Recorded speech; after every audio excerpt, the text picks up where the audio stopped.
Премьер Руслан Гагиев провел прием граждан по личным вопросам, который состоялся в общественной приемной главы и правительства региона. Радимхан Балхаева обратилась с просьбой оказать содействие семье погибшего брата, которая состоит на очереди в получении земельного участка. Семья на данный момент проживает на съемной квартире в Малгобеке. Гагиев указал главе муниципального района необходимость помочь многодетной семье. Рекомендовал по мере возможности выделить земельный участок через земельную комиссию правительства и оказать содействие в строительстве щитового дома. Следующим было рассмотрено обращение Долутхан Булгучевой, которая включена в список граждан, выехавших из районов Крайнего Севера.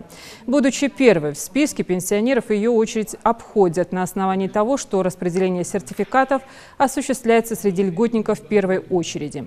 Председатель правительства поручил решить вопрос в соответствии с действующим законодательством. Жительница Далакова Елена Касиянчук, вынужденная переселенка из Украины, обратилась с просьбой о выделении земельного участка под индивидуальное жилищное строительство.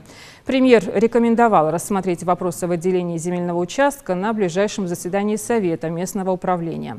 «Я сторонник того, чтобы наша республика была многонациональной, и жители Ингушетии, независимо от национальности или конфессиональной принадлежности, чувствовали себя комфортно», подчеркнул Гагиев.